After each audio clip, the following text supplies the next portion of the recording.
enviada para o pessoal da Cultura e Extensão da FFLESH para eles disponibilizarem no YouTube posteriormente, tá?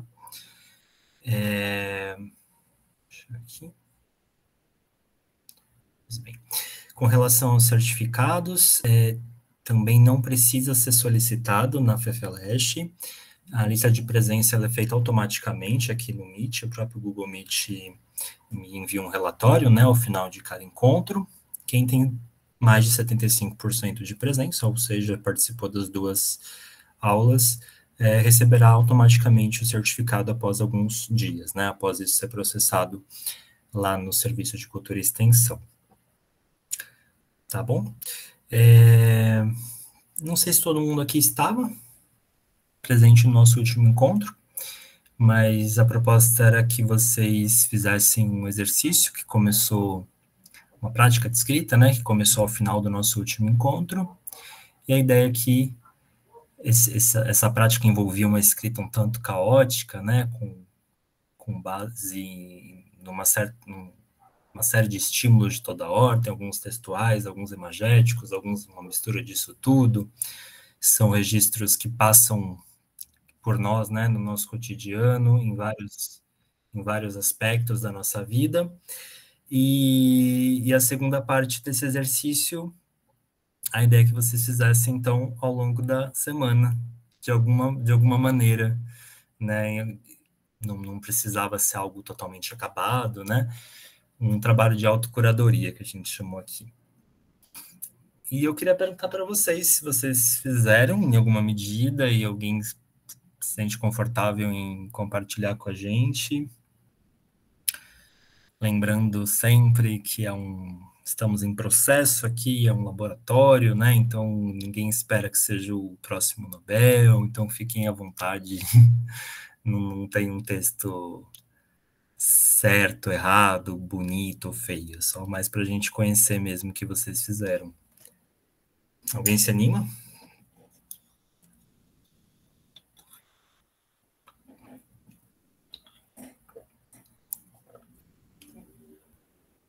Eu posso ler o meu aqui. Ligou a câmera, é um sinal. Eu não sei, né, quão louco vai soar, né? Você escreveu no caderno ou você fez um... Escrevi no caderno. Beleza. Posso ler? Pode. Ficou assim, ó, quadrados pretos e lacunas brancas, mas nem sempre quadrados, pixels num fundo branco, código de pixels, código de 3 dimensões, menu multicor de pizzas maravilhosas que eu preciso e invoco pela física newtoniana de um corpo em busca e necessidade de movimento e cor.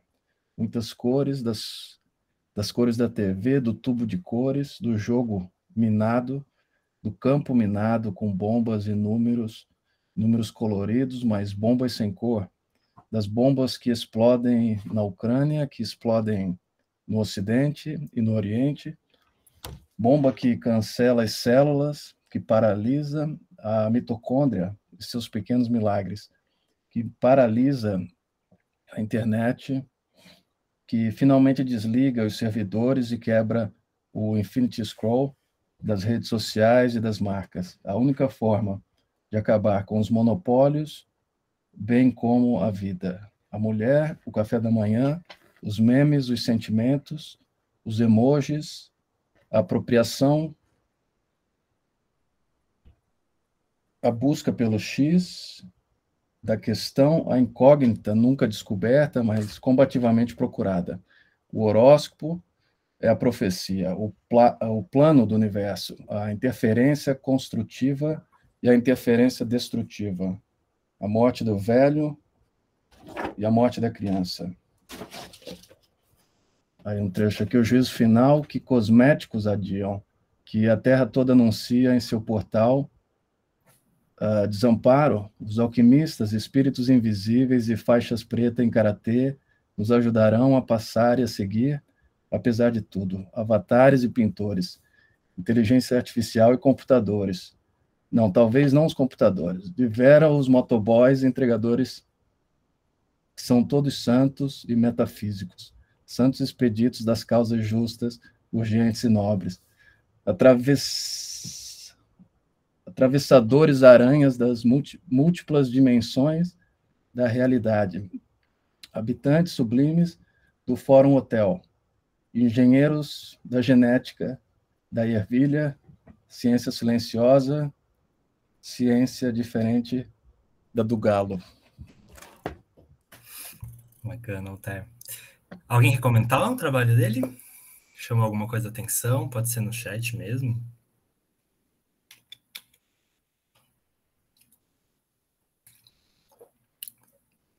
Enquanto o pessoal se anima, queria saber como é que foi para você, Otero, esse exercício para chegar nesse texto final. Eu não mudei muito, não. Eu tinha gostado quando eu escrevi, né? Porque ficou cheio de imagens. E eu achei que foi um exercício interessante, assim, de juntar. Porque depois você lê, né? Você fica, assim, sem esse nexo, né? De onde veio, assim, do nada, assim, uma imagem, assim. Mas que dá uma certa cor, né, pro texto. Uhum. E você acaba transitando por caminhos, às vezes, que você não caminharia de outra forma, né? Chegando em lugares que talvez não seja do seu universo ali de imagens, né? Achei bacana que você começou, assim, mais descritivo, daí você já começou a tecer algumas pontes com coisas que estão acontecendo no mundo, né? Na guerra da Ucrânia, a equação, o X da questão já virou uma busca, né? Já sai do universo da matemática e passa a ser quase uma busca existencial ali. Em cima de cada imagem, uma espécie de comentário, de uma microtese sua ali, né? Em torno das imagens. Acho que ficou bem legal e bem dinâmico, assim, né? Uma coisa meio... quase uma explosão, né? A Luísa comentou que minhas anotações começaram bem nesse sentido, visuais. Bacana. E você conseguiu chegar num teste final, Luísa? Obrigado, Alter.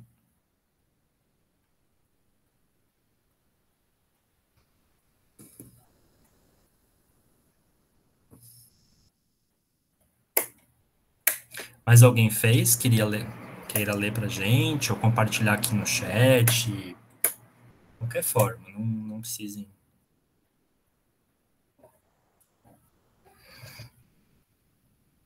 Eu fiz o exercício, como assim você faria?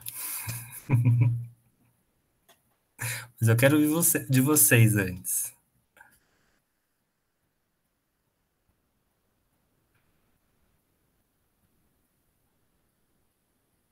Com descrições e perguntas.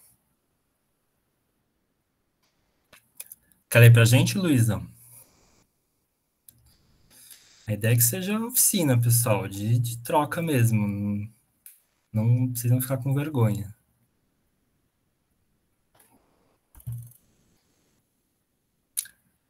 Quiser colocar aqui no chat, só para a gente sentir um pouquinho. Ou se alguém quiser falar como é que foi fazer o exercício, também.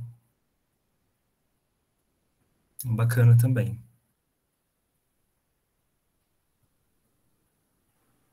Boa noite. Boa noite. Quem fala? Guilherme. Sou eu, Guilherme. Posso ler? Pode, por favor, Guilherme. Vivemos uma crise de convivência, afugentados pelo nosso próprio lar, que antes nos acolhia e hoje repele os parasitas autodestrutivos que infestam o planeta.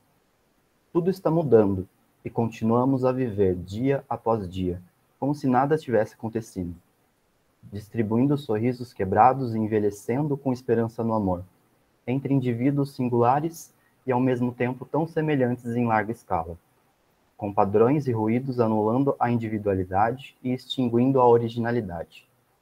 Parece que estamos em direção a algo novo, uma nova realidade, onde tudo é observado, manipulado e distribuído através de códigos, símbolos e novas linguagens, que nos remetem a uma distopia.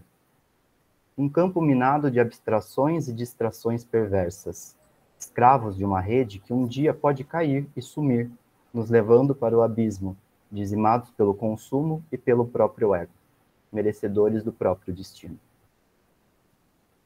É isso. Bacana, Guilherme.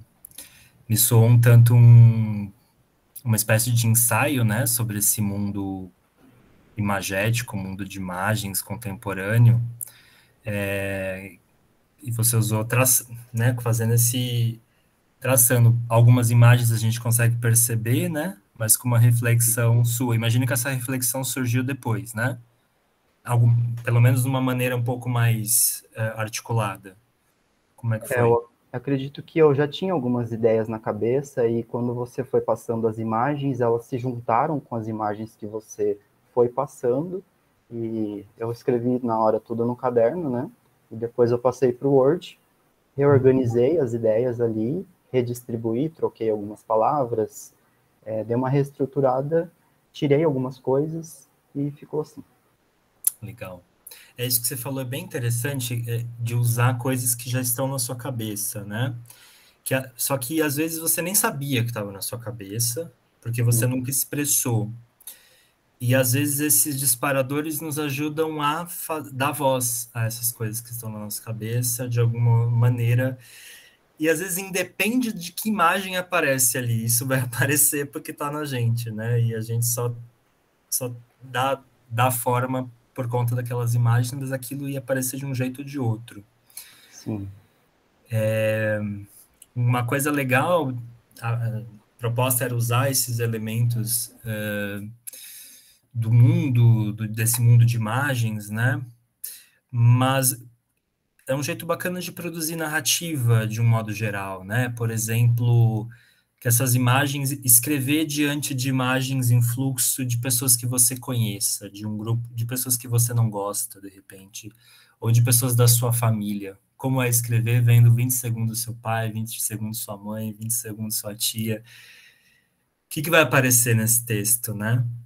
Ou diante sei lá, imagens que remetam a algum trauma, algum medo.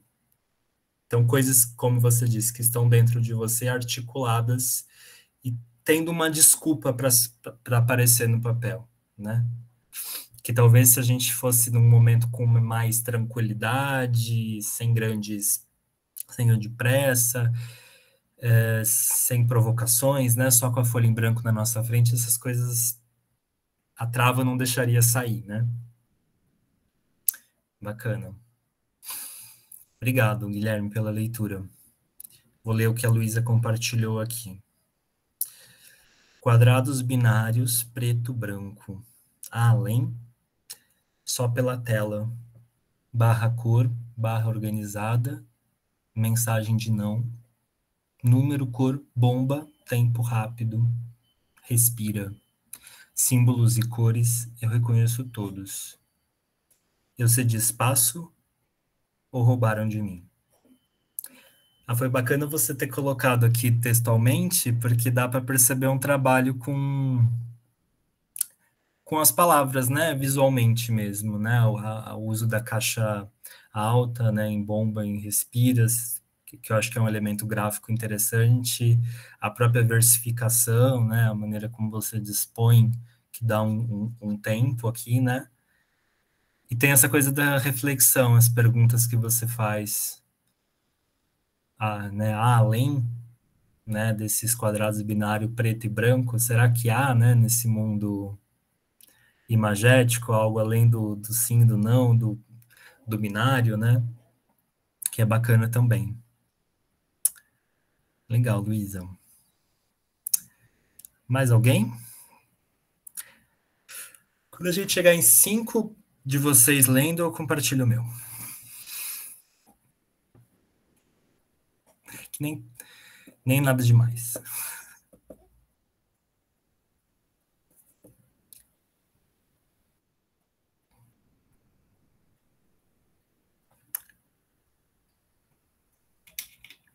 Vitória. Vitória disse aqui, eu meio que fui fazendo uma lista de palavras conforme as imagens passavam. Aí, dias depois, comecei a riscar umas palavras e virou meio que um poema curto. Ou seja, né, você fez uma espécie de poesia blackout de você mesmo, né? Você pegou algo que você produziu e foi riscando, né, através de o que é muito legal, né? Eu acho que todo o processo de escrita, ele caminha nesse sentido da diminuição mesmo, né? O poema Blackout, ele se coloca esse desafio de fazer em cima do trabalho alheio, mas isso de fazer uma auto-poesia blackout, ou uma auto-prosa blackout, enfim, um trabalho narrativo qualquer, de cortando o nosso próprio texto e talvez acrescentando uma coisinha aqui ou ali, mas já com esse texto mais enxuto, eu acho que é um caminho que, em geral, as narrativas, os trabalhos vão nesse sentido, de cortar e não de acrescentar. Você quer compartilhar com a gente, Vitória, o trabalho que ficou?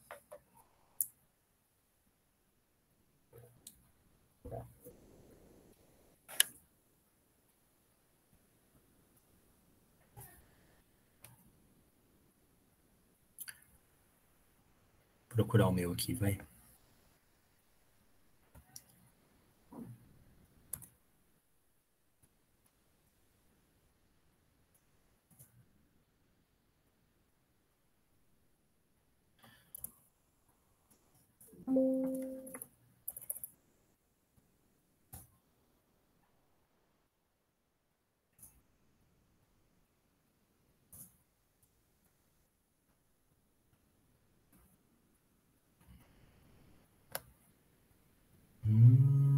Tchururu.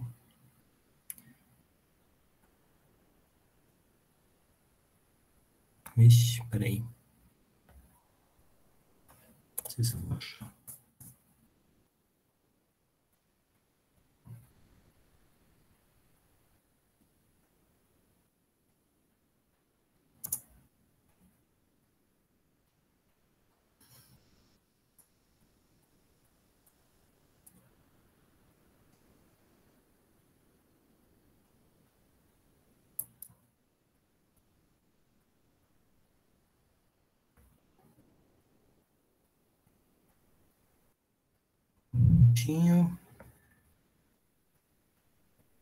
Vitória, minha câmera e microfone não estão respondendo. Tá. Bruno, pode falar. Eu não achei o meu ainda, gente. Eu vou achar. Pode falar, Bruno. Oi, Felipe. Boa noite. Boa noite. Na verdade, além de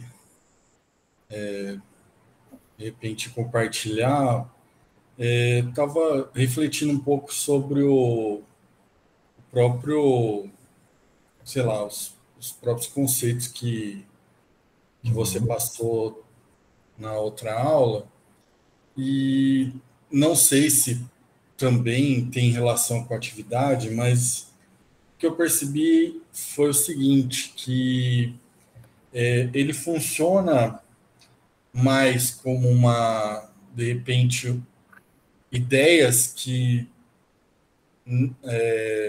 não necessariamente se organizam, do que, de repente, uma coisa que você vai construir com bastante, sei lá, e trabalhando o texto e tal.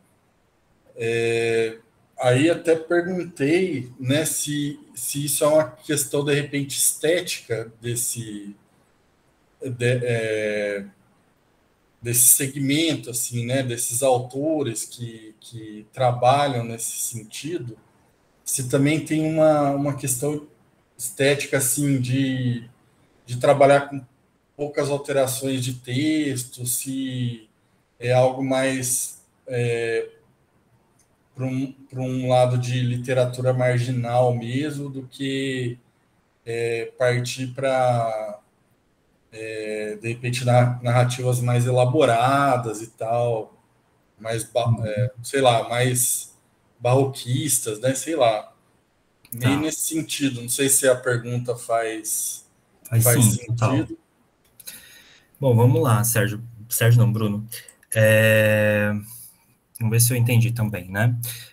Eu acho que o exercício em si, a proposta dele foi tentar dialogar um pouquinho com esses autores que eu trouxe aqui a semana passada, que vão discutir essa retórica do literário, esse jeito já estabelecido do que é um texto literário, com essa organização que você fala, com personagens bem delineados, enfim, um jeito que a gente pode seguir quase como um manual, né?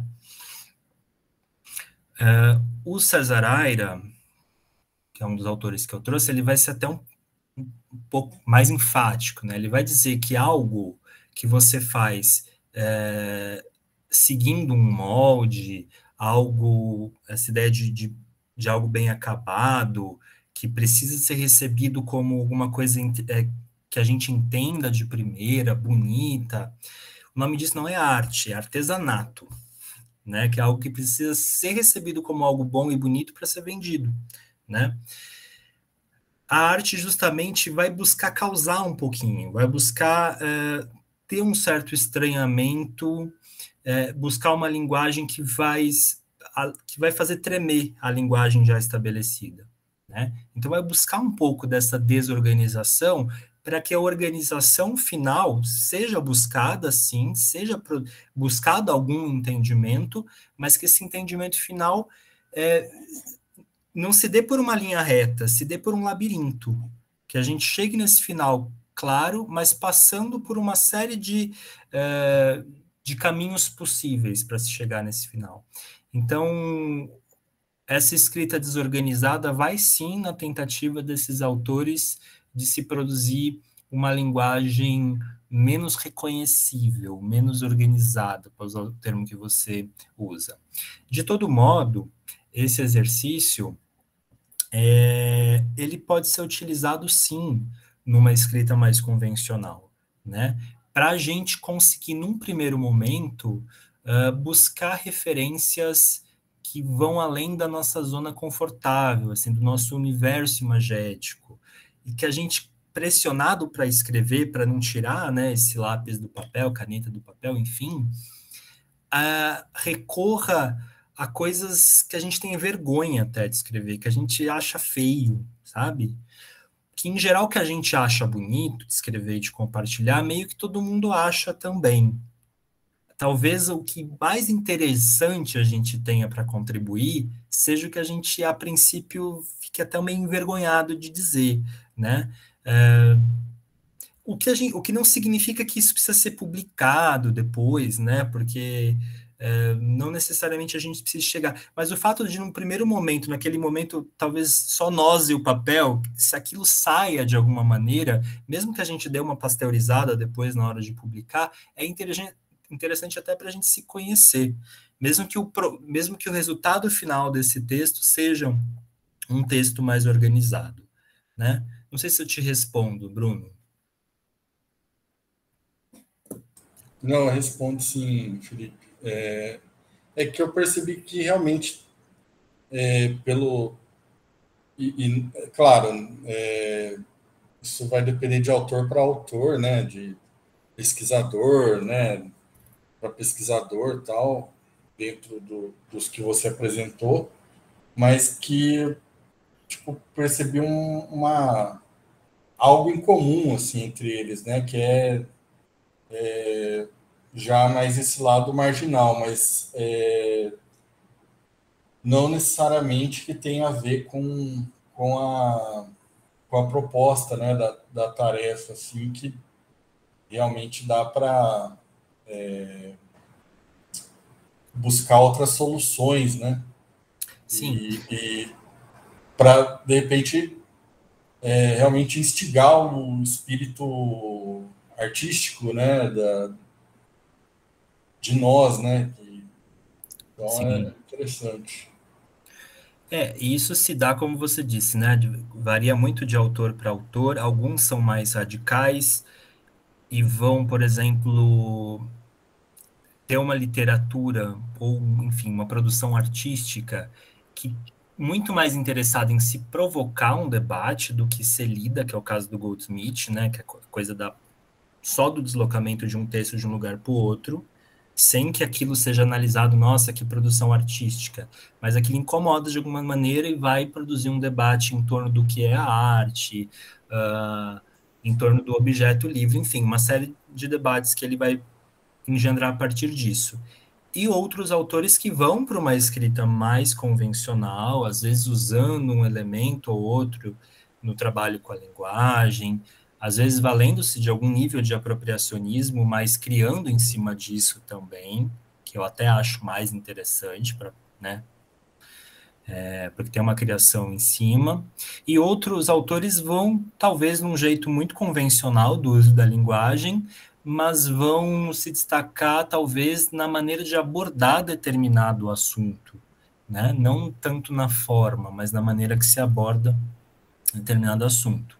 Então, tem nuances. É como eu disse também no começo do encontro passado, né? A proposta também não é mostrar, nem dos autores é essa, que a literatura convencional é ruim. Não é substituir uma pela outra, mas apresentar possibilidades, ampliar o leque, né? A literatura desse autor manipulador que eu estou trazendo aqui é uma possibilidade também e provoca de outras maneiras, né? É isso. Mas alguém quer comentar, igual o Sérgio, igual o Bruno fez, vocês meio com o Sérgio, igual o Bruno fez, ou mesmo trazer alguma produção? Ah, sua câmera não está funcionando, né, Vitória? Deixa eu ver aqui.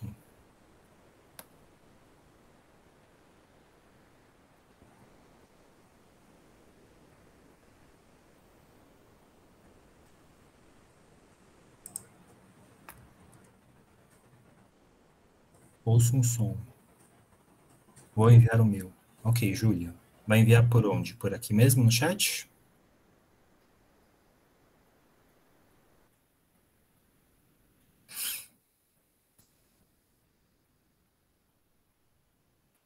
Uma coisa, enquanto a Júlia envia, uma outra coisa que eu queria comentar com vocês, eu ia falar isso depois quando eu for trazer outros exemplos. Ok, Júlia. Que a gente tem que pensar sempre essa ideia do procedimento, mesmo da apropriação, ela existe para questionar o que já está feito, né? Então, assim, eu quero criar algo novo com a linguagem. A gente tem que sempre, quando vai propor algo novo, pensar o porquê, o que a gente quer, que tipo de debate a gente quer provocar fazendo aquilo, né? Não é, vou fazer algo diferente porque é legal, né? Porque, olha, que tipo de debate eu quero fazer ao provocar aquilo, ao fazer isso? Por exemplo, quando eu transformo, né, eu trouxe aqui o caso do Roy David Frankel, né, o Sessão, quando ele transforma as falas dos votos, né, na sessão do impeachment, em poemas, versificando, fazendo um trabalho com cada verso, né, de deslocar certas palavras repetidas, né, sei lá, Deus destaca, família destaca. Ao fazer isso, ele está falando, poxa, palavras tão duras, né, transformadas tão duras ou tão monótonas, independente né, do espectro político, de todo modo aquilo é uma linguagem que beira o monótono, que beira o enfadonho, são horas e horas com aquele discurso repetitivo, né? Ao transformar, como isso pode ser transformado numa linguagem poética, é quase provocando um pouquinho aquele tipo de linguagem, né? Então, existe um tipo de provocação ali, não é só a transformação num outro tipo de linguagem, ou não só o deslocamento de um lugar para o outro, né, gratuitamente. Então, em todo projeto que a gente vai fazer nesse sentido, é bacana a gente pensar nesse porquê, tá?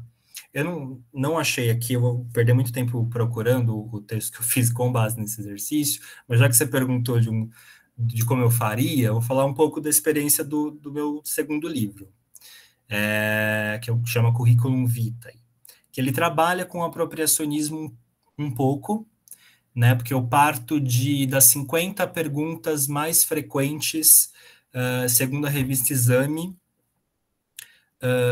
em entrevistas de emprego. Eles fizeram um levantamento, a revista fez esse levantamento, então a minha parte do apropriacionismo é partir dessas 50 perguntas. Onde você se imagina daqui a 5 anos, quais são os seus... quem é um líder para você, como você se imagina daqui a 10 anos, enfim, aquelas perguntas em geral que pega a gente de surpresa. E eu transformei essas perguntas nos títulos dos capítulos, dos 50 capítulos. São 50 perguntas, 50 capítulos. E é uma pessoa, numa entrevista de emprego, respondendo a essas perguntas. Que se fosse o processo pelo processo, não diria tanto. O que eu queria investigar ali, o debate proposto ali, é como essas perguntas podem ser vazias diante de uma vida, diante de um currículum vitae, que é uma expressão que significa, afinal, trajetória de vida. O quanto uma vida não cabe num papel, numa folha 4 de um currículum vitae, né? E são respostas, assim, que só o entrevistado fala, a entrevistadora, a fala dela é substituída por 3 pontinhos, enfim, que a proposta ali é dar voz ao trabalhador, né, a quem está fornecendo a entrevista, não quem está fazendo. Quem está fazendo a gente já conhece um pouco, né, o discurso. Então, é um apropriacionismo, mas também com o trabalho em cima, e sempre pensando na proposta, sempre pensando no debate que se quer ao fazer aquele tipo de intervenção, aquele tipo de performance verbal, digamos assim, né? Deixa eu ver só o que vocês comentaram aqui. O Bruno diz, obrigado, Felipe, não sei se tive tempo de amadurecer o texto com curadoria, mas a minha experiência foi mais agradável a partir das anotações que fiz no momento em que as imagens apareciam. Às vezes é o que a gente gosta, às vezes é o texto final é esse que aparece de primeira mesmo. Que a gente quer, às vezes o que a gente quer investigar, voltando a falar nisso, seja essa nossa visão mais espontânea, né? Fazer esse tipo de exercício assim que eu acordo, por exemplo, para investigar os sonhos, sabe? O que eu esqueço, só que eu escrevendo logo depois que eu acordo me faz lembrar quem sou eu, esse eu onírico, que eu esqueço uma hora depois. Enfim, às vezes o que eu quero investigar é justamente isso. Esse mais espontâneo. A Júlia escreveu aqui, ó, o dela, compartilhou aqui no chat. A bomba explode e a cara amarela morre. Estamos vivendo com o perigo ao nosso lado. Sinto fome de reação, mas sigo paralisada por tempo indeterminado. O capital está no controle de tudo, em todos os lugares. As pessoas são irrelevantes. Sigo procurando uma forma de identidade com o mundo. Você é bonito, você é arte, mas o que está incógnito continuará. A reza de hoje já foi feita. Então, ela traz uma série de frases aqui que eu não sei nem de onde... Tentando imaginar, né, que imagem veio, a reza de hoje já foi feita, eu não sei nem se eu consigo, né, porque já vira outra coisa. Isso pode aparecer, talvez a forma mais... que em geral surge no exercício desse, é essa forma de poema. Mas isso pode ser trechos disso, pode ser a fala de um personagem, por exemplo, se você quer jogar isso num texto em prosa, né? Ou uma pequena descrição, enfim. Isso pode virar outras coisas depois. Mas bem legal, mas acho que você também fez esse manejo de coisas suas, com coisas do mundo, com as imagens propriamente ditas. Muito bom. Reuter, vou compartilhar o meu também. Legal. É bem bacana vocês dizerem como é que foi o processo também, né? A gente está falando tanto de processo, enquanto ia fazendo as frases, iam se misturando com o que acontecia na minha volta. Total. A gente não deixa de viver enquanto escreve, né? A gente está sendo rodeado por coisas, por gente chamando, né? Por coisas que a gente está vendo ao nosso redor. É um pouco para desmitificar também aquela coisa do autor soberano, e não só soberano, alheio ao mundo, que precisa se isolar para escrever. Essa ideia que muito se propaga desse autor isolado do mundo. O autor está no mundo, né? Ele vive enquanto escreve. e talvez isso seja o mais interessante dele trazer para a literatura.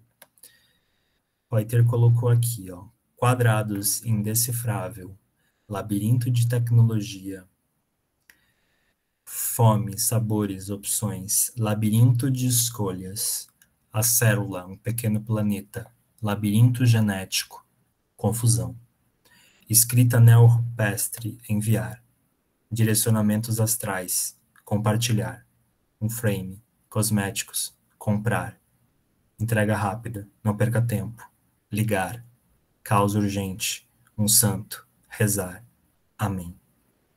Bem bacana. Você vê que tem um trabalho aqui com a linguagem também, um jogo com a linguagem, né? Que lembra muito uma linguagem, a interpretação minha, né? Uma linguagem de máquina, do tempo todo a gente sendo cobrado por tomar ações online em geral, né? O comprar, o ligar, o compartilhar, a gente faz esses verbos o tempo todo sem perceber. Essa mecanização, o nosso corpo sendo acoplado à máquina, né? E esse jogo no comecinho aqui, também tudo um labirinto de tecnologia, de escolha, genético. E eu gostei que você terminou com amém. É quase uma oração pós-moderna, né? Uma oração tecno, o seu poema, que eu não terminei, por sinal, agora que eu vi. Verifique os cabos, mas eles já estão conectados. Competição pela atenção. Clique, clique. Multiplicidade, multiversos. Muitos, efêmero, carnal, final. Legal, segue esse ritmo também da máquina. Bacana, Reiter, gostei bastante. Tem tudo a ver com esse contexto desses autores também, né? Porque pensar em novas maneiras de se produzir literatura, de se produzir arte em geral, tem muito a ver com esse contexto de acúmulos e de fragmentações. É muito texto produzido todos os dias. Muitos autores que defendem essa reciclagem vão usar esse argumento. E de fragmentações, né? A linguagem hoje é muito fragmentada. Eu estou, nesse momento aqui, com 6 abas abertas e estou com outro navegador, com 2 navegadores abertos, então cada um deve ter mais ou menos 6 abas abertas. Estou lendo o chat de vocês, minhas anotações aqui, algumas referências bibliográficas aqui. Isso é absurdo, só que a gente faz sem perceber. A gente já está acometido por isso, né? E fazendo ações o tempo todo. E muitas dessas ações mecanizadas. Então, você traz bem isso aqui. Mais alguém, gente?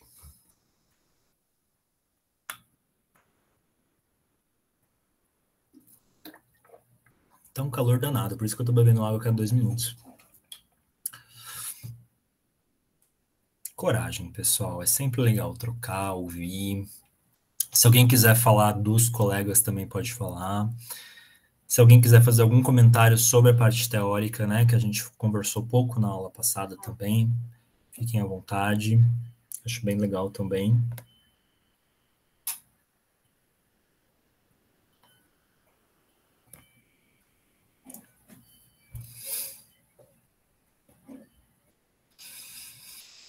Não?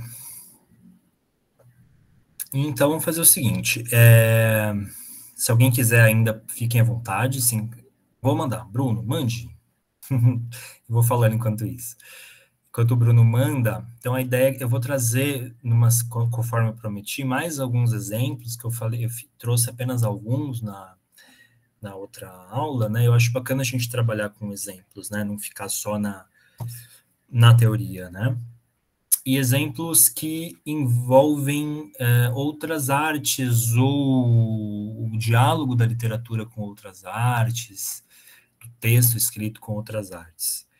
E eu quero que vocês vão pensando também, não sei quem já pensou, não sei se vocês se lembram, eu falei no último encontro, de como vocês viam isso num possível projeto de escrita de vocês, em algum aspecto do que a gente tratou aqui, né? Seja ele da fusão de áreas, né, da literatura com outras áreas, seja do apropriacionismo, seja de algum procedimento com a linguagem, como vocês veem isso em algum projeto de vocês. Eu quero usar a meia hora final para a gente conversar. Se vocês têm algum projeto de escrita ou em alguma outra área que envolva algum desses fatores.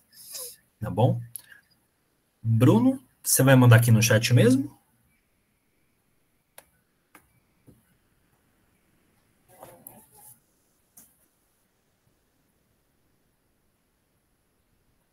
Aqui, mandou. Legal, gente. Eu gostei. Bom que vocês se animaram aí para ler. Sempre bom. Amanhã eu vou morrer. Recebi um QR Code para o meu velório. Meus inimigos me mandaram emoji de festinha. Ficava pensando se quando eu morresse vai aparecer aquela tela de fim de programação da TV, toda repleta de cores. Mas ao invés de uma tela, morri e recebi um cardápio de pizza. Acho que o QR Code estava com defeito. Quem faz de nós mais vivos? A mitocôndria ou Deus? Não adianta oração de Santo Expedito aqui, porque ele está nesse plano. Como você vai orar por alguém que está na mesma situação que você? Equações e suas incógnitas. Eu que sempre fui de Gêmeos, segundo a astrologia, aqui no outro mundo, vale o dia que eu morri. Então sou de Peixes. Foi quando consultei o calendário de 2/8/2022. Parece que não, mas já que tinha uma marca lá no outro mundo. E o site lá no outro plano se chama AR. Mauro, entrega rápidas, me trouxe imediatamente uma outra cara. Paguei 15. Foi tranquilo. Mas como a bosta faz parte do poema, ou é seu comentário sobre o texto? Porque eu acho que ficou muito legal, na verdade. Queria ouvir vocês, pessoal. O que vocês acharam? Vão comentando aqui. Mas eu achei muito legal. É um poema narrativo, né? Não sei se você chama de poema também. Me parece um pouco pelo tempo, pelo uso aqui que você usa da linguagem. Que começa com essa... Só isso já dá vontade de continuar, né? Amanhã eu vou morrer. Você já tem a previsão do que vai acontecer, da sua própria morte. Você recebe um QR Code para o seu próprio velório. Recebe emojis. Então é um quê de existencial com esse lance técnico, né? Da tecnologia invadindo aqui até questões envolvendo a própria morte. E essas imagens, né, acabam ficando muito legal, assim, envolvendo isso. Aparece essa reflexão mesmo, do fim de programação da TV. Pensando isso na própria morte, né, ligando com esse lado das telas. Até na própria morte envolve tela, né? E daí você tem esse apocalipse aqui, que é o Jequiti até no outro mundo.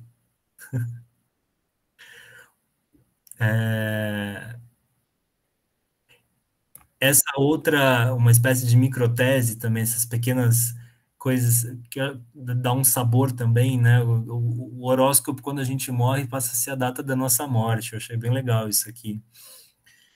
Você vira de Peixes.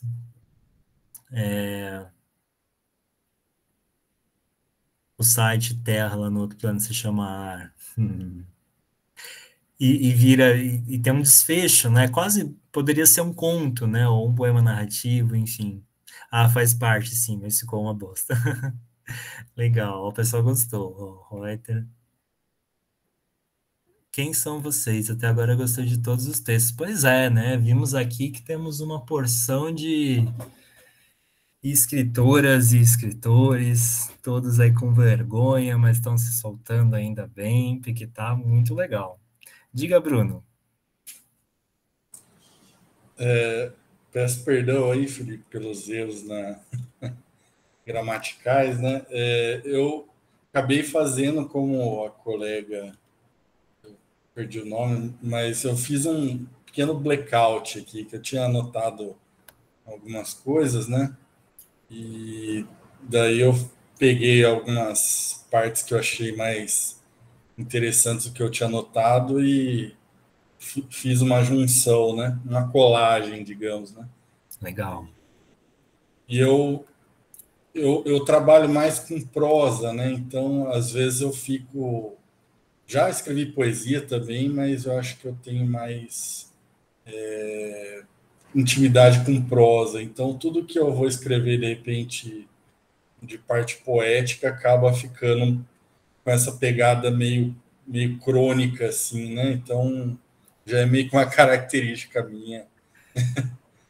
Mas aqui não tem problema algum, assim, e você vê que é um narrativo que você traz, mas eu não sei, provavelmente não é um narrativo, não sei se é um narrativo que você costuma fazer, porque você não está contando uma história linear, estava em minha casa, chegou um QR Code, não sei o quê. Você cria uma série de situações, só pelas situações já gera um certo sabor ali, né? Um certo estranhamento do QR Code, do aviso do próprio velório, enfim. Mas é uma maneira que beira o poético, é uma escrita um tanto fragmentada, que não tem uma passagem clara de um trecho para outro, né, que pode gerar ali, você dá uma mudadinha de assunto ali no seu despedido, depois volta, tem um jogo, sabe? Quando a gente fala de questionar a linguagem, é nesse sentido também, de não ser aquela coisa absurdamente linear e que não gera nenhum tipo de ruído, assim, né? Você vê que a cada linha lida, né, a gente já gera um tipo de estranhamento e faz colas possíveis entre os versos, enfim. Mande, Mara, por favor. Tá muito legal. Então, essas conexões possíveis que a gente gera com o texto é um trabalho com a linguagem. Quando a gente traz essa tecnologia, por exemplo, na literatura, essas outras dimensões para o literário, esse diálogo da literatura com outras áreas, a gente está falando também de procedimento, do autor manipulando coisas de diversos lugares. Deixa eu pegar ali do comecinho aqui, agora vamos ler da Mara Gurgel. Cardápio, restaurante, celular. Nós somos controlados. Escola. Isaac Newton, física, biologia. TV Cultura. Jogos retrô. Internet só depois da meia-noite. Fórmulas de matemática e outdoors. Isso é nostalgia. E hoje, muitos filmes, faculdade. Séries demais, Spotify, emojis, mangás e animes, empresas de entrega. Mas tem coisa que não muda. O bacon sempre será amado, mas eu não gosto. Prefiro ovos e queijo. Horóscopos, cosméticos, obras de arte também não vão sair de moda. Religião e realidades múltiplas. Prefiro a última. Tem um caminho aqui também que você percorre, né, Mara? Você tem... São impressões primeiras aqui, tá, gente? Eu não estou fazendo nenhuma análise final detida aqui. Cada um é livre aqui para... Quero ouvir o comentário de vocês. Mas tem um começo caótico, né? Um mundo... Você traz esse mundo admirável, mundo novo aqui da tecnologia, das imagens, uma coisa caótica, e depois você vai trazendo para um lado mais humano, talvez, do bacon que você não gosta, mas todo mundo gosta, prefere ovos e queijo. Você vai trazendo para uma coisa mais doméstica, talvez, né? E esse final, religião e realidades múltiplas, prefiro a última, que aparentemente não... Religião e realidades múltiplas, então, mas você vai fazendo conexões, né? Você está falando de realidades múltiplas ali no começo. Você pode não entender no começo, mas isso faz você voltar a criar conexões com o texto. Isso porque é um exercício, né? Vocês fizeram um pouco ali de sopetão, de uma semana para outra, mas só vocês irem vendo também essas possibilidades da linguagem, de criar jogos ali não óbvios. Prefiro a última, que é uma coisa ali, tipo aquele final arrebatador, né? Que traz a ideia da microtese também, né? Bacana, Mara. É legal que você articula também várias coisas aqui.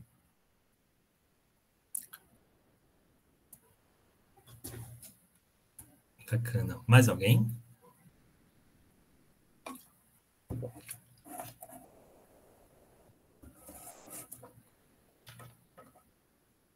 Dou-lhe uma.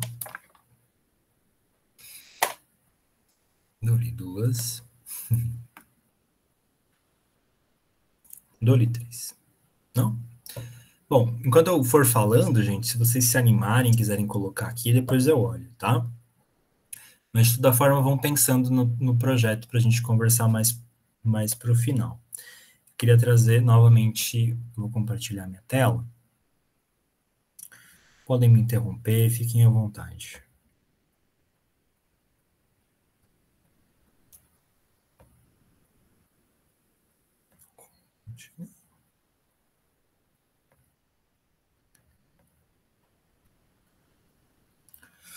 Voz Salvadora, vocês estão vendo?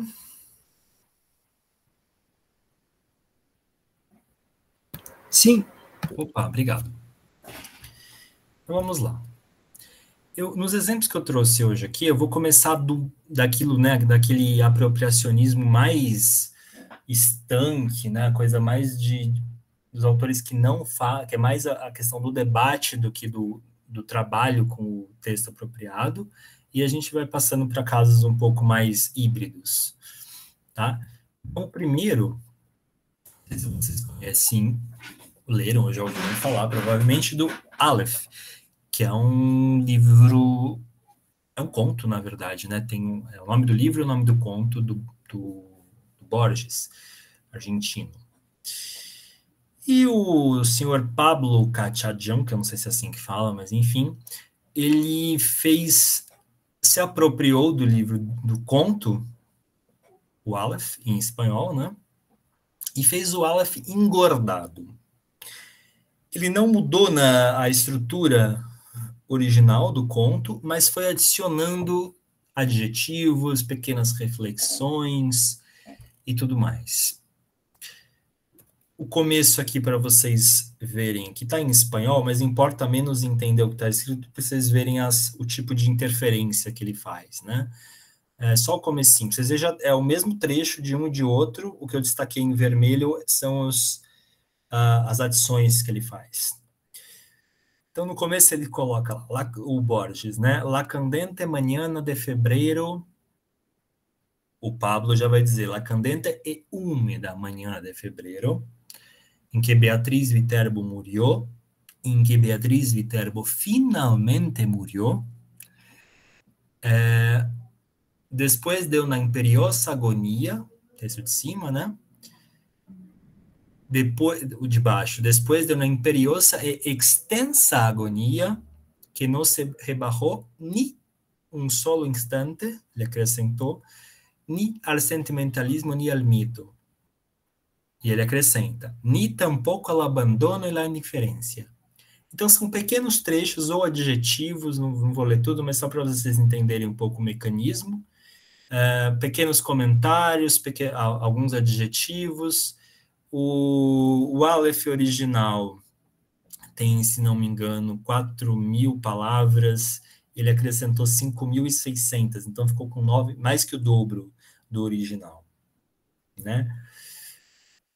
Mais uma vez, é o tipo de obra em que a provocação é mais importante do que a escrita, ainda que ele escreva em cima, escreveu mais do que o próprio Borges, você pode estar discutindo o que ali, né? O quanto, ele pode estar dizendo que o quanto que ele está escrevendo a mais é prescindível, né? E que a literatura talvez se valorize, se beneficie justamente né, de você tirar coisas do que do excesso, né? Porque talvez ele esteja justamente dizendo que o texto do Borges é suficiente com menos da metade da palavra que ele usa. Enfim, é algo que eu estou pensando em cima disso, né? Porque o que ele quer justamente é que a gente se pergunte por que ele está fazendo isso. E temos uma questão legal aqui envolvida, né? Esse livro foi proibido logo depois. Então, me perguntaram por e-mail essa semana, né? Sobre essa questão legal, se coloca essa referência ou não. Então, quando você faz uso de texto alheio, né? Então, a resposta oficial é que você cite o autor. Mas muitos desses artistas não estão nem aí para o oficial. Eles estão justamente querendo causar burburinho, debate, e às vezes não cita. Às vezes citar, nesse caso é uma referência no próprio texto, óbvia do texto do Borges, mas nem sempre isso é suficiente, né? Foi um uso absolutamente direto da obra do Borges. Mas, enfim, são questões para se pensar. Essa questão legal está nesse debate também. E o próprio Borges, quando não é o único caso de apropriacionismo envolvendo a obra do Borges, ele é um autor em que trata muito sobre apropriacionismo na própria obra, né? Ele usa muito citações, às vezes falsas citações de falsos personagens históricos. Ele trata muito desse tema nos contos. Por exemplo, tem um conto do Ficções, não, do próprio livro Aleph. Tem um conto Pierre... cadê? Deixa eu só localizar ele aqui. Isso.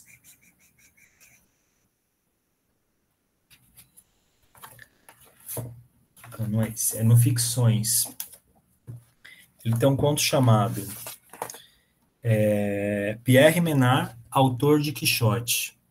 Que ele está falando de um autor, do Pierre Menard, que se propõe a fazer uma versão do Quixote, mas usando exatamente as mesmas palavras do Cervantes.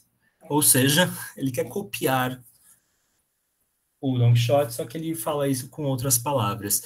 Então, é muito sabido, né, na obra do Borges, essa alusão a apropriacionismo, a citações de outros autores, a livros produzidos com trechos de outros livros. Então, um dos debates propostos aqui é justamente esse diálogo com o próprio Borges. O mesmo Pablo escreveu esse outro livro chamado El Martín Fierro ordenado alfabeticamente. Ou seja, o Martín Fierro, né, El Gaucho Martín Fierro, é o nome do livro inteiro, é um grande poema que fala sobre a fundação da Argentina, né, do povo argentino. É um texto histórico conhecidíssimo, estudadíssimo, fundador da literatura argentina.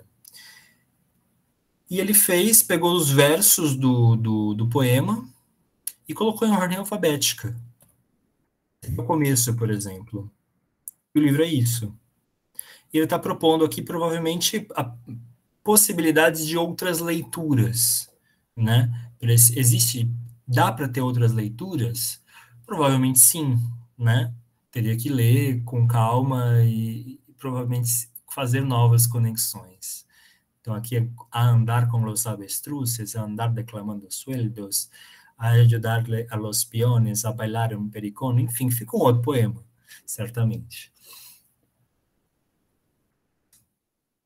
O Agustín Fernández Macho, que é um autor que eu trouxe bastante na parte teórica, que é físico, né, estuda muito essa conexão da literatura com outras artes ou mesmo com as ciências.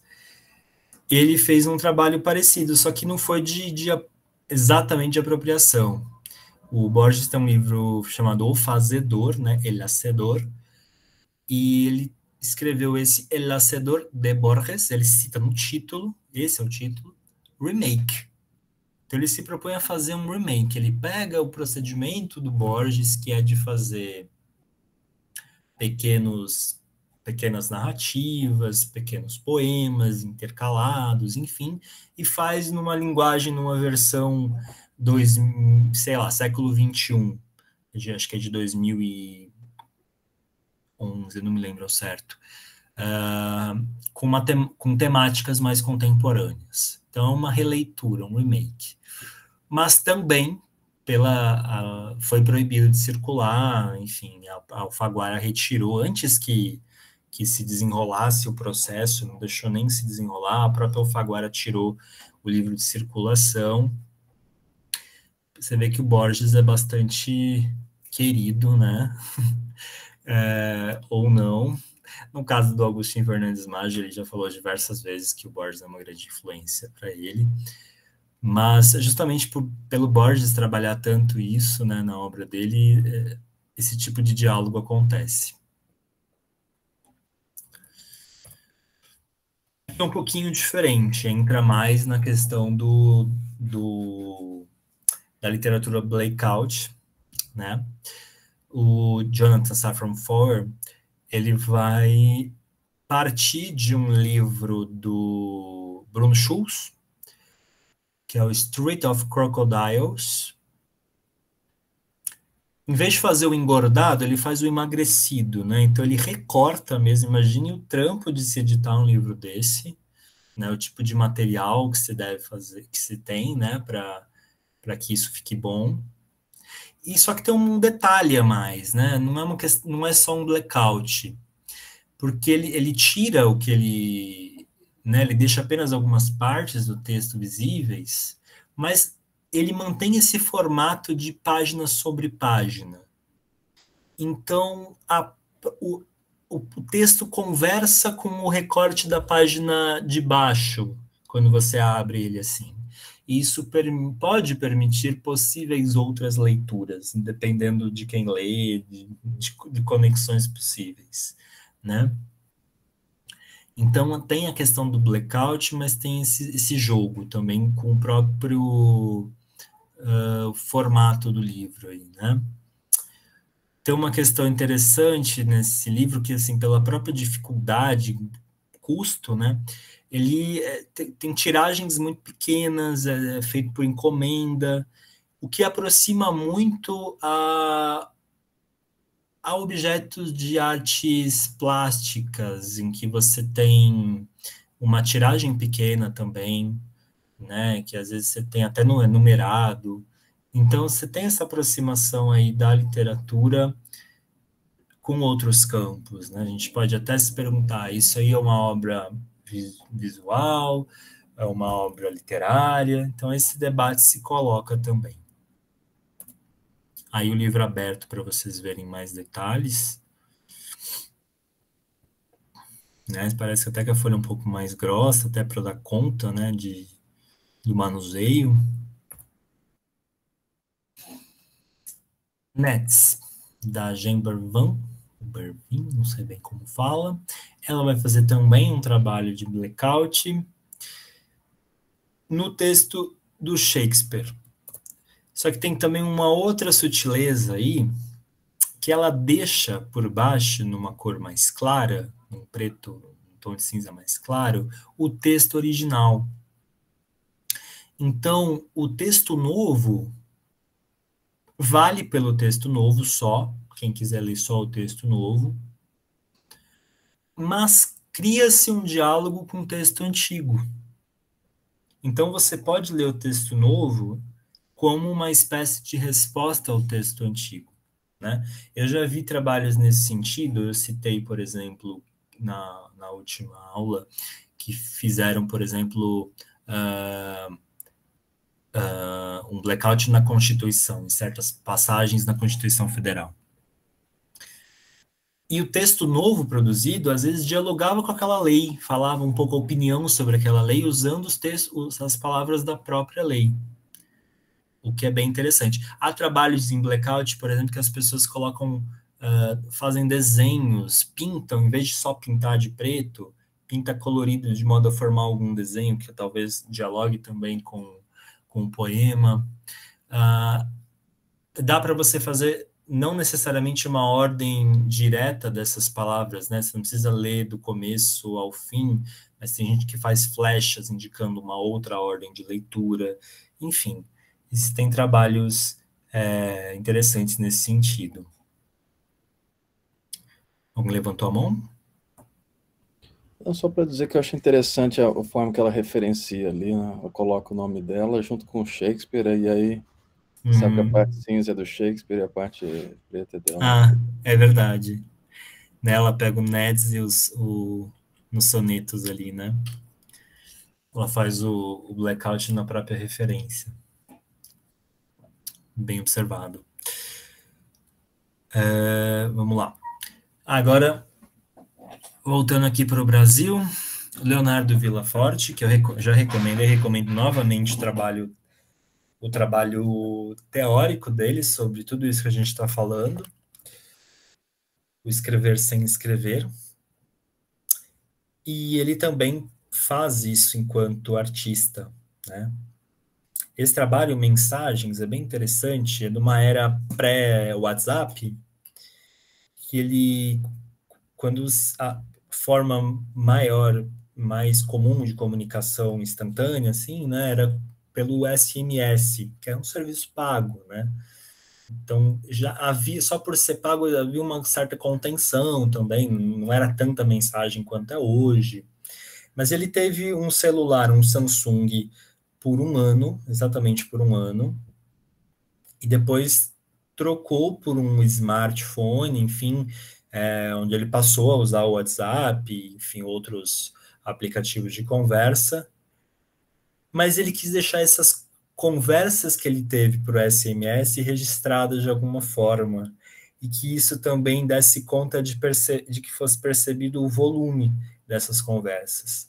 Então, isso foi exposto, né, numa exposição, não estamos falando aqui mais de livro, né, do formato livro, mas não deixa de ter um trabalho com o texto, em que em cada um desses suportes aí de acrílico tem a caixa de entrada e a caixa de saída, né? Então, todas as mensagens que ele enviou nesse um ano por SMS estão aí na entrada e as que ele recebeu estão na saída.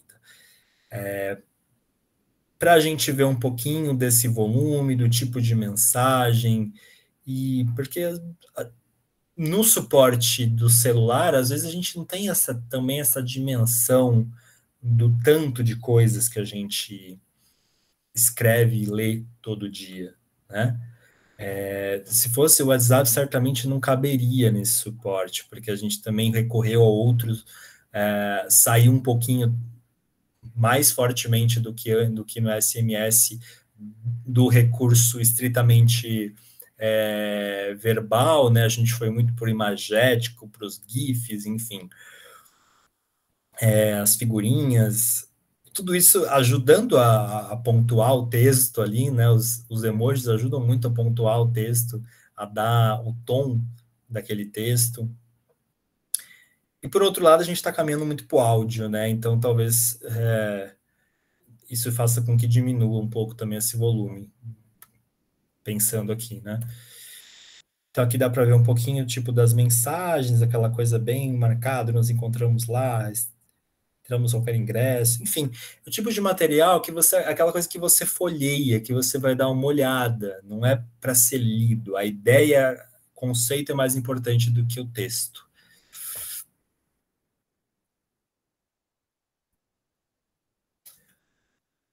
Still Brasil, né, já que está com Z, do Daniel Jablonski. Ele vai trabalhar aqui com referências ao Brasil, ao termo Brasil ou ao termo Brazilian, no cinema, sobretudo. Still, essa é quando você apreende uma tela de um filme, né? Dá uma espécie de print numa cena de um filme. É muito usado no próprio processo cinematográfico, né? E ele faz uma varredura em diversos filmes em que na legenda, e ele usa sempre o idioma original, aparece a palavra Brasil ou a palavra Brazilian. Por exemplo, nesses aqui, ó, Brazilian Songwriter, Load Brasil, e coloca essas telas lado a lado.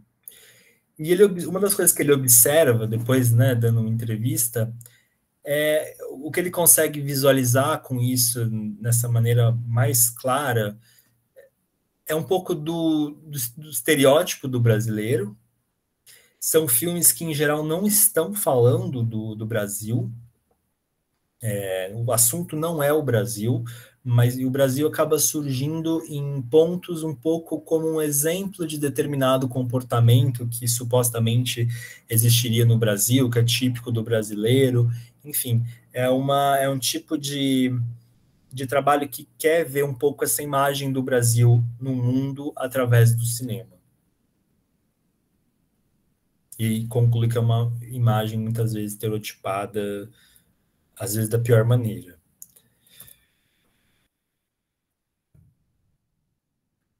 Amores instantâneos, também a gente, como eu disse, né, migrando para outras artes. O Luiz Cicino, ele vai, aqui já dá para vocês verem um pouquinho de como foi exposto o trabalho dele. Ele vai trabalhar com aplicativos de relacionamentos, a maioria deles focado num público LGBTQIA+, e vai fazer um jogo entre o moderno e o antigo. Então, ele vai trabalhar com imagens, fotos antigas, que ele recolhe de diversos lugares, e vai colocar perfis dessas redes sociais, que a pessoa precisa se identificar ali com poucas palavras, né? E colando nessas fotos antigas e com essa técnica de impressão aqui, que eu esqueci o nome, mas que fica quase plastificado, né? Essa que você faz pressão e fica com essa aparência de branco, assim, né? É uma coisa bem antiga, com essas fotos antigas, só que usando essa tecnologia moderna, textos que ele está se apropriando, usando o apropriacionismo de textos que as pessoas colocam nesses perfis e também expondo com essas moldurinhas aqui, né? Que também dá um caráter antigo. Então tem esse jogo de antigo com essa linguagem moderna, as pessoas se definindo, aqui é jogador de game, procura o player 2 compatível com a minha entrada USB, enfim.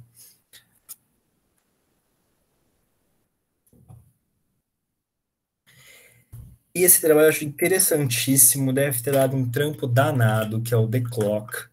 Não sei se vocês já ouviram falar. Que nada mais é que um filme, um grande filme de 24 horas,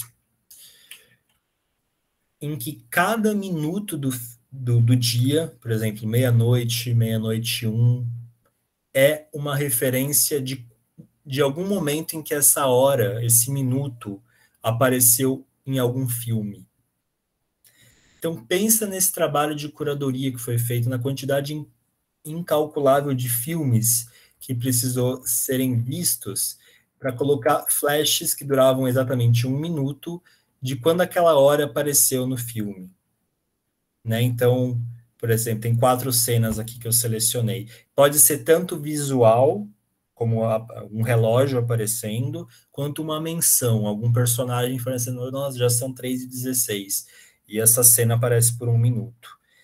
E aqui são sessões reais que teve desse filme, então imagina, 24 horas, aqui, por exemplo, na de baixo à esquerda, meio-dia ou meia-noite e 4, e fica 1 minuto assim, daí uma outra cena com o meio-dia e 5, e são sessões, teve até aqui no Instituto Moreira Salles, em São Paulo, que fica lá rodando por 24 horas, as pessoas entram quando quer, saem quando quer, porque aqui também o foco não está no filme, mas no curioso que é, né? O que nos leva possivelmente a um debate sobre a nossa própria relação com o tempo, um tempo esquadrinhado pelas horas do relógio, que a gente fica o tempo todo preocupado em ver as horas, em ter um tempo tão controlado, e controlado por um mecanismo técnico, né? Não é pela hora, pela luz do dia, enfim. Por fim, para a gente encerrar, um exemplo brasileiro no cinema, do Eduardo Coutinho, cineasta já falecido, que ele fez Um Dia na Vida. que é um documentário em que ele pega um dia. O filme não dura um dia, né, como o caso, mas ele pega um dia da programação televisiva, né, desde de manhã até de noite, pegando um trecho de cada canal. Ó, vou passar vocês ouvem?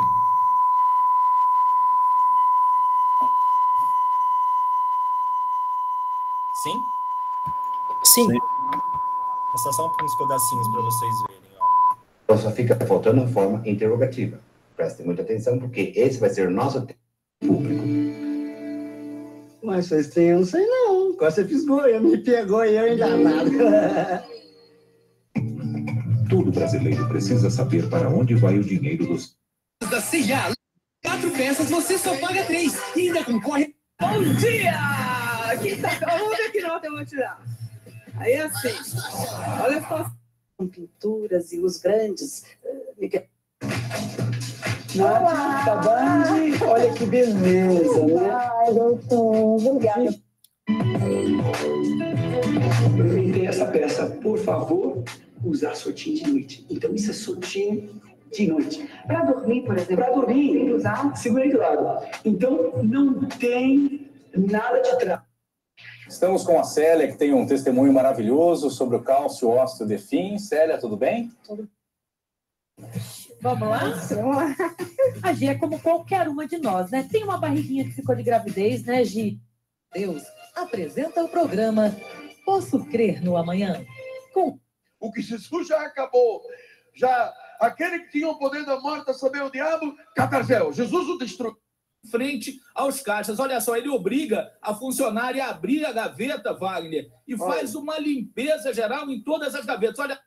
Agiu. Ele só informou que ele não tinha o dinheiro, que estava, inclusive, desempregado. Até 40% de desconto em até 10 vezes. Que? Não diga que está duvidando de mim. Não estou duvidando, tenho certeza. Muita gente vê no DVD, é a cobrinha, né? Como é que é a cobrinha? Deixa eu ver. Vai ficar muito contente quando ela voltar para casa.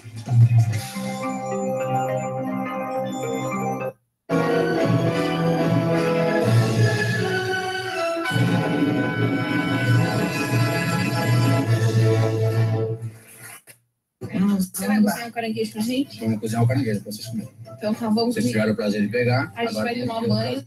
Em Copenhague, na Dinamarca, será anunciada a cidade que vai sediar os Jogos Olímpicos de 2016. Camboja, Samoa e Tonga. No caso de Filipinas e Vietnã, o problema não foi o tremor, mas um tufão, o Ketsana, que chegou no começo. Num bebê na Grande São Paulo. O deputado acusado de encomendar mortes para promover um programa de TV perde o mandato. Fashion Design Institute. Nossa! Como ela! COI. O Rio é considerado uma das favoritas ao lado de Chicago. Olha, esse grupo possui uma fé. Alguns. Enfim, só para vocês terem uma noção aqui, né? Eu quis pegar vários momentos do dia, porque a ideia era essa mesmo, né? E tentar investigar um pouco a nossa relação com a televisão. O dia moldado, muitas vezes, pela programação televisiva, ainda, né? Mesmo com a internet, acho que isso é uma realidade. A presença da televisão ainda é muito grande. A própria programação televisiva, né? As propagandas, a tosquice, muitas vezes, nossa relação com o corpo, né? Muitos produtos ali envolvendo o corpo perfeito e tudo mais, a presença da religiosidade, né? Você vê que aparece no finalzinho, na madrugada, ao longo do dia também, em alguns momentos. Enfim, essa é a nossa relação, que ele coloca um dia na vida, um dia pautado pela programação televisiva, né? A gente podia fazer uma coisa envolvendo a internet também, mas, enfim, em muitos lugares, às vezes, a TV fica ligada o dia todo, né? Sem ninguém assistindo, existe ainda muito essa conexão. Acho que é o último dos que eu queria trazer. estão vivendo. Beleza, deixa eu parar aqui, ó.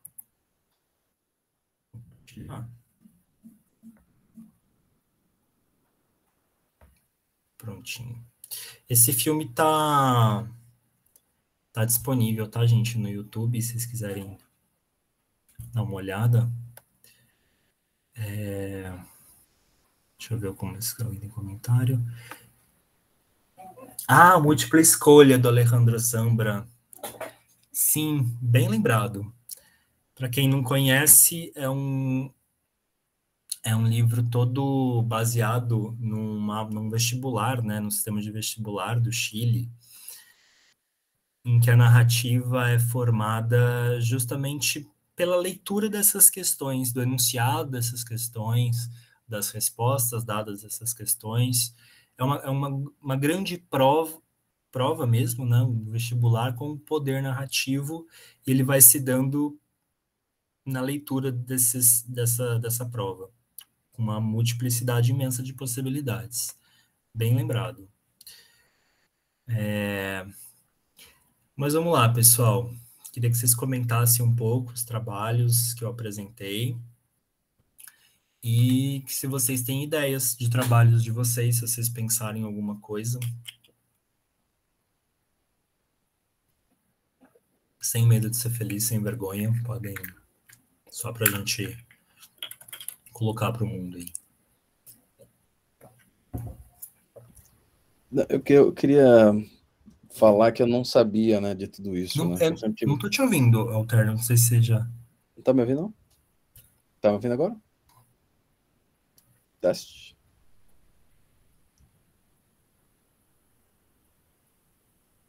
Tá.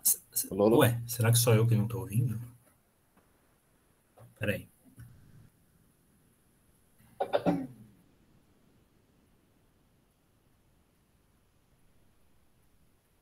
Peraí. Tá ouvindo? Agora sim. Tá bom. Então, eu queria dizer que é o seguinte, foi assim um encontro cósmico, assim, achar esse curso, né? Eu não sabia que tudo isso era possível, né, e organizado, assim, né? Muito interessante, né? Eu já tive essas vontades, assim, quando você está lendo, né, você fala, pô, eu gosto muito desse texto, mas seria muito legal que fosse escrito de outro jeito, né? Como foi feito lá com o Borges, né? Sei lá, interessante, né? Eu acho que era isso, né? Eu queria dizer que eu gostei do curso e que respondeu, né, de repente, alguma questão aí existencial, né, que eu tivesse. É interessante, né? Eu tenho feito essas coisas assim, eu não sabia de toda essa biografia, assim, de pessoas que fazem, né? Aquele que eu te passei no e-mail, que você falou pra gente aula passada, o Kenneth Smith, né? Goldsmith, sim. Goldsmith, né? Então, eu acho que é isso. Uma pergunta que eu queria te fazer é, assim, se esses autores, eles têm bem claro, assim, o que eles querem provocar, ou se, de repente, eles, sei lá, se primeiro eles gostaram do conto, do Borges, e quer fazer alguma coisa em cima, entendeu? Primeiro que é assim, a questão da gente achar que você falou, né, queria que esse conto fosse diferente, não sabia que tinha tanta teoria. Eu tenho uma teoria de que tudo tem uma teoria. Sempre tem alguém, sempre tem algum doido igual a gente achando. Acho que a internet também, a maior facilidade que a gente tem em encontrar informação nos permite isso. Para tudo, a gente vai ter uma ideia X, que tem um monte de gente defendendo com fundamentos, e tem uma ideia Y com um monte de gente defendendo com fundamentos também. A questão é a gente ver qual que a gente segue, qual que faz mais sentido para a gente, ou talvez até compartilhar com uma ou outra, né? E não é diferente nas artes. E se a gente quer fazer alguma coisa, não precisa ter teoria para fazer também. Mete bronca e faz e vê o que dá, né? Agora, sobre ter claro o que eles querem provocar, eu acho que alguns sim, tem claro, alguns têm, mas não faz e fala que eu quero provocar isso, porque quer justamente que que outras interpretações ocorram, outros debates aconteçam, não necessariamente aquilo que ele quis provocar, né? Por exemplo, do Borges, eu acho que ambos, tanto o Pablo quanto o Maggio, alegam justamente que é uma espécie de homenagem. Inclusive, acho que o Maggio dedica o livro ao Borges, né? Só que não foi visto dessa forma pela viúva do Borges, né? Então, em ambos os casos, os livros tiveram que sair de circulação. Mas, por exemplo, o Kenneth Goldsmith, ele se posiciona, né, com relação ao debate que ele quer provocar e tudo mais, a questão da efemeridade das notícias de jornal, do tanto de notícia que a gente é acometido, isso transformado num formato de livro, a gente percebe melhor, né, que é algo parecido com o trabalho do Vilas Fortes, né, quando ele coloca as mensagens, né, fisicamente ali nas folhas. Então, eu acredito que a maioria deles sim tem isso claro, mas o que não impede de que outros debates aconteçam. Inclusive um debate legal, né, um debate de ordem jurídica. A gente pode se questionar, poxa, mas o autor é tão dono assim da obra dele, quando coloca no mundo as pessoas não podem dar outros caminhos para elas, né? De questionar a própria questão da originalidade, né? Você partir da obra do Borges e engordar o Aleph com suas palavras, não pode ser uma outra obra inspirada no... Teve até um trabalho com a linguagem ali, né? Então se discute também essa questão do que é original, do que é criatividade, do que é arte. Enfim, não necessariamente isso estava colocado no começo. Às vezes quiseram uma coisa e provocaram algo muito maior.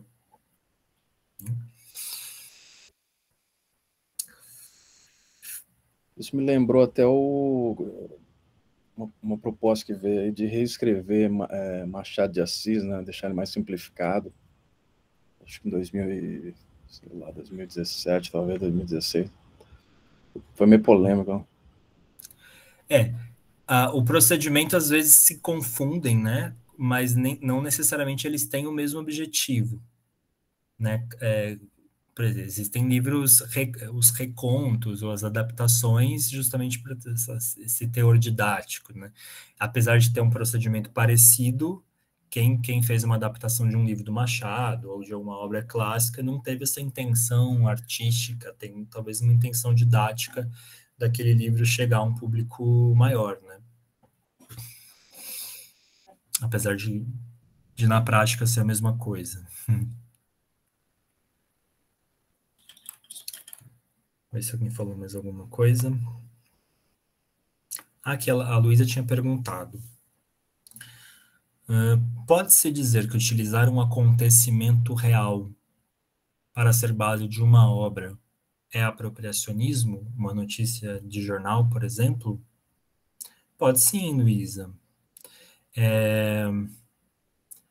Você pode se apropriar do próprio recorte do jornal, né? Como tem o caso que eu trouxe aqui do Valente Xavier, que é uma coisa bacana, mas você pode colocar isso textualmente, né? Citar, é uma forma. Que nem eu falei, existem formas sutis de fazer isso e existem formas escancaradas. Eu acho que isso talvez se enquadre, se for só a notícia em si, uma colagem de notícias, ou pode ser valer-se da notícia como uma notícia retirada de um poema retirado de uma notícia do jornal do Manuel Bandeira, é uma forma de apropriacionismo. A notícia existe, né? Depois até foi divulgada há tempos atrás, acharam o recorte lá. Ele partiu de uma notícia verdadeira. É um apropriacionismo, só que com um trabalho de linguagem do Manuel Bandeira em cima, enfim, do autor em cima.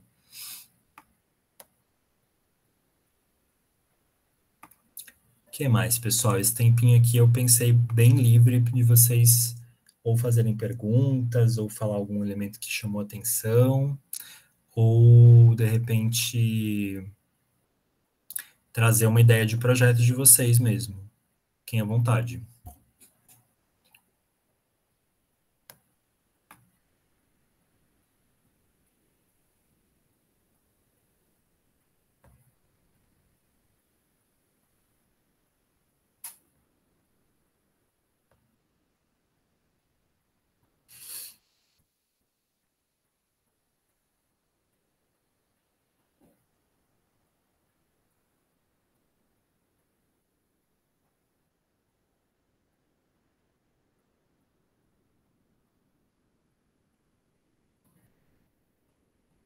Se alguém quiser ler também o exercício que fez.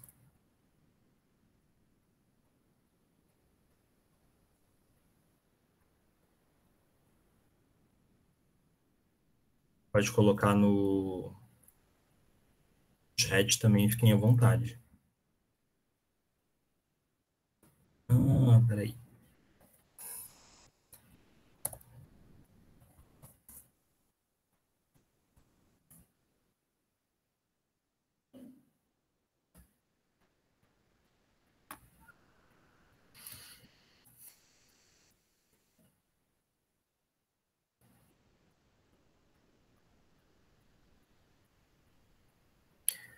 Peraí.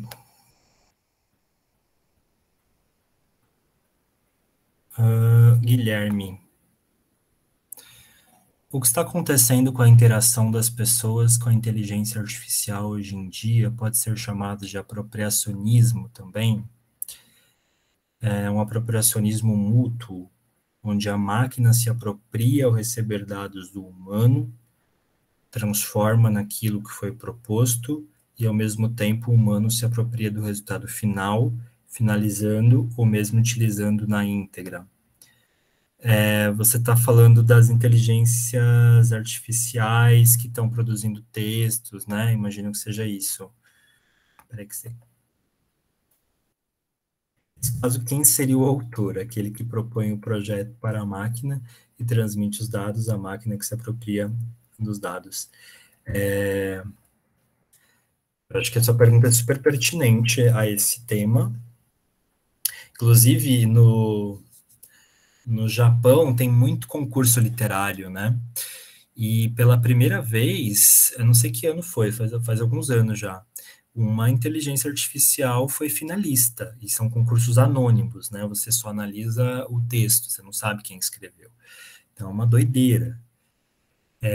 Eu acho que entra sim, são informações, o trabalho talvez que se aproxime desse vínculo dos que eu trouxe aqui do computador com as pessoas, da Angélica Freitas, em que ela começa os poemas e deixa o Google dar os resultados para ela, é o que mais se assemelha, mas aqui a gente está falando de informações, né? Que você joga e que o computador devolve em forma de texto. Eu acho que a sua leitura é bem boa, assim, de ter essa troca. O Franco Berardi, um escritor italiano, um crítico da cultura, enfim, ele fala muito isso, que o ser humano está se apropriando da tecne, enquanto a máquina se apropria do bios, né? Então, a máquina aprendendo um pouco o corpo do humano, até para usar isso a favor da tecnologia, né, consegue reconhecer os seus mecanismos visuais para ver onde você olha mais, consegue identificar se você é destro ou se você é canhoto pelo jeito que você tecla. Então, ela consegue incorporar essas informações humanas e, ao mesmo tempo que a gente nós fazemos nossos movimentos um pouco para acompanhar o formato da máquina. Então, tem essa troca, sim. E a autoria fica algo aberto, né? É uma autoria conjunta, na verdade, né? Teve aquele que programou e teve aquele que respondeu. No trabalho mesmo do Sessão, do impeachment, o autor, ele fala que ele não coloca o autor de cada poema, ele fala que o autor é a Câmara Legislativa. Então, é um autor coletivo. E eu acho que aqui esse autor coletivo se aplica também, né? Uma fusão dos dois. Luísa. Achei o apropriacionismo muito interessante para trabalhar em sala de aula. É uma forma de aproximar os alunos de uma produção muito própria, sem o preconceito da distância dos autores clássicos e difíceis. Sim, até acho que eu comentei no começo, né, que eu pensava esse curso como uma possibilidade de atingir pessoas que escrevem, escritores, pessoas interessadas na parte teórica, mas também para ser usado em sala de aula, porque eu acho que é uma forma de um contato com a escrita, de visualizar possibilidades com a escrita, talvez mais próximas, dos alunos que usam muito tecnologia, né? De se apropriar desse universo e de destravar também. Um exercício como o que a gente fez pode ter esse mérito de, eu sempre costumo dizer, né, que a gente só melhora o que já existe. A gente não tem como melhorar o que não existe. Então, quando a gente tem essa trava de não sair texto algum, de ter só a folha em branco ao final, a gente não consegue melhorar aquilo. Agora, quando a gente coloca o texto no papel, por mais doido que seja, a gente consegue chegar num outro lugar a partir daquilo.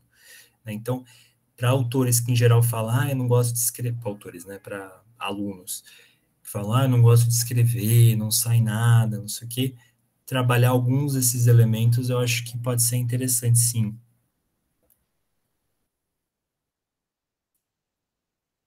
É uma poesia com respostas loucas do chat PT. Então, eu acho que eu acho bem promissor. Pode ser gerado, sim.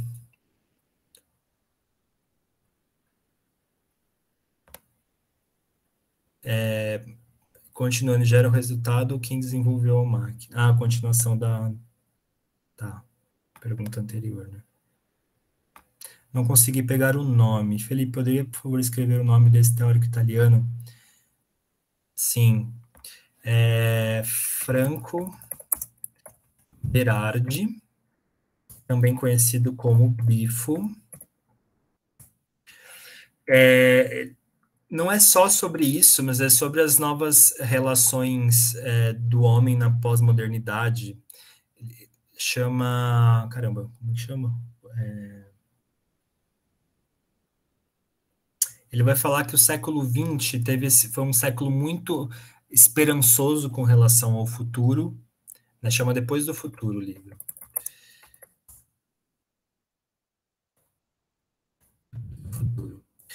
E teórico, né? E que o que a gente tem pessoas se medicando cada vez mais, a indústria farmacêutica crescendo cada vez mais, crianças se medicalizando cada vez mais cedo.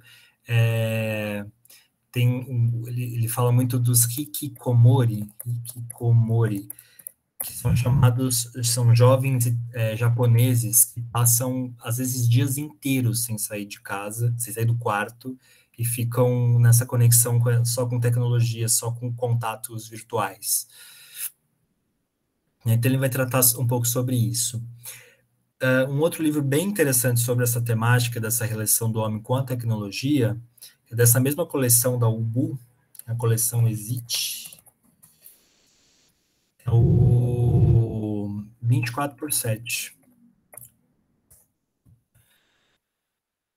24 horas por dia, 7 dias na semana, que a gente é cobrado para fazer alguma coisa, alguma tarefa em geral online.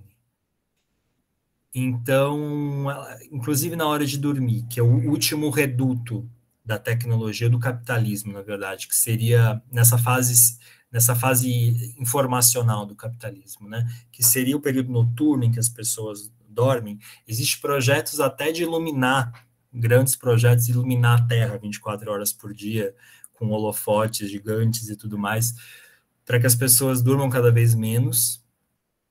E que, de certa forma, isso já acontece, porque quando a gente coloca o celular ao lado da cama, esperando ele vibrar para ver se tem alguma notificação, por exemplo, é a gente respondendo ao chamado do capital, né?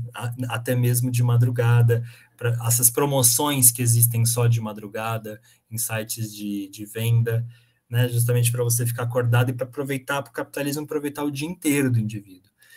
Né? Então, quando a gente está no celular, às vezes produzindo cliques em notícias, às vezes coisas para o nosso próprio consumo, a gente está, de alguma forma, ajudando via tecnologia que essas empresas funcionem o máximo de tempo possível.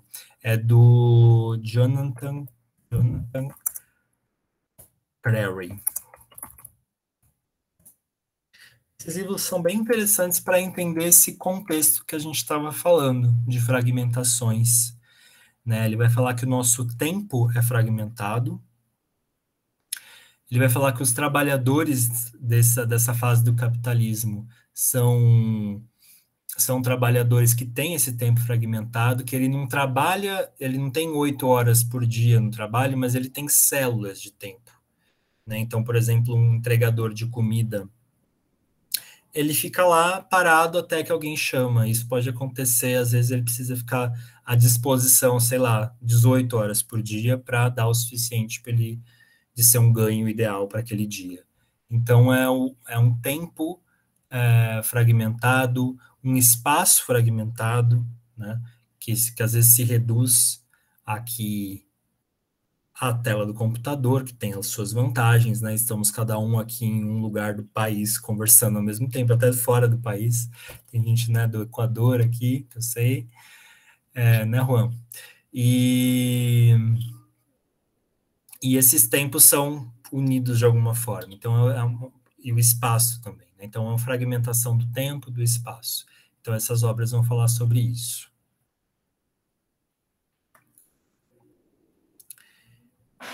Mais alguém, pessoal, que queria comentar alguma coisa?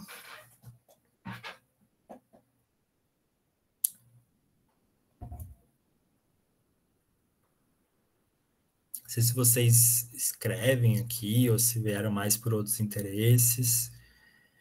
Mas a proposta foi um pouco mesmo expandir essas possibilidades de escrita, né, de não ser aquela coisa, o autor visto como um soberano, né? Eu acho que por mais que o autor não use o apropriacionismo nesses termos que a gente está falando aqui, sempre que a gente põe a escrever algo, seja esse algo literário, seja esse algo teórico, estamos valendo sempre do arquivo do mundo, de coisas que pessoas já pensaram, isso que o Walter falou, que eu respondi, ele falando que sempre tem algum louco igual a gente que pensa coisas parecidas, então sempre alguém já pensou aquilo de alguma forma.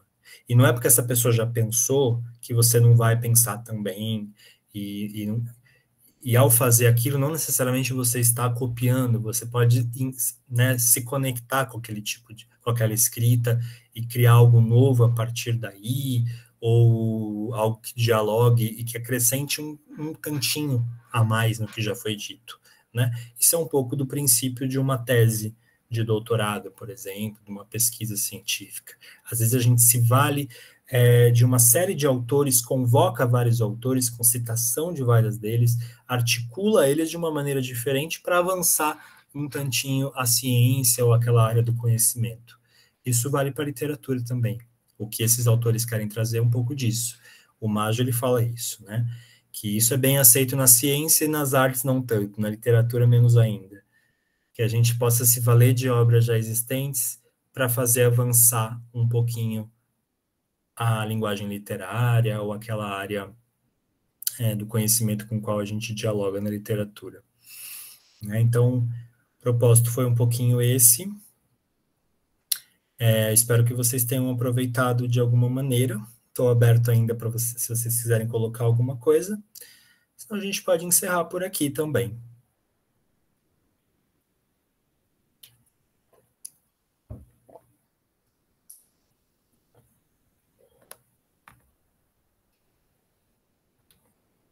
Não? Eu achei curso.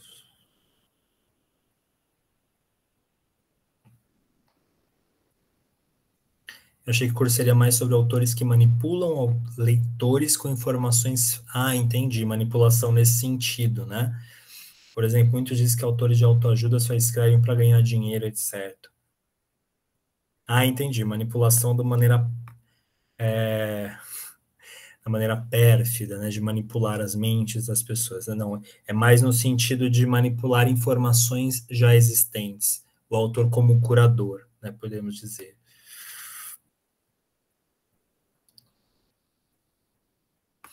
Você vê, né, Poliana, que você coloca crítica e criação literária. A gente está falando de autores aqui que trabalham com... autores teóricos que falam dessa relação do homem com a tecnologia, com o capitalismo, tudo isso para falar de literatura, né? Então, essa noção da literatura bebendo de outras áreas. Poxa vida, bom saber, gente, que vocês tiveram essa visão da manipulação. Bom, muito legal, pessoal, que de alguma forma vocês, mesmo os que acharam que eu ia falar sobre autores que manipulam pessoas, aproveitaram de alguma maneira, sim, Viviana. A ideia era trazer esse lado da específico, de não ter o autor como alguém iluminado. Eu acho que se eu conseguir tirar essa ideia de que escritores precisam ser seres iluminados para escrever, eu já acho que já foi um grande avanço. Que bom, Vera. Podemos pensar num curso para outro tipo de manipulação também. Legal, pessoal. Bom, vocês têm meu...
Oi, pessoal, desculpa, a minha conexão caiu assim drasticamente aqui, eu não sei o que aconteceu, entrei pelo celular,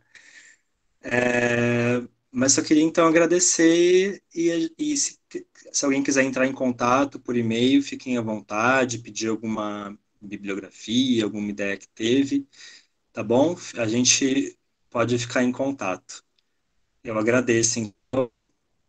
Uma boa noite para vocês e obrigado pela participação no curso. Eu gostei muito de vocês terem lido os textos de vocês hoje, das contribuições de vocês. Achei que foi bem bacana e muito enriquecedor para mim também. Obrigadão.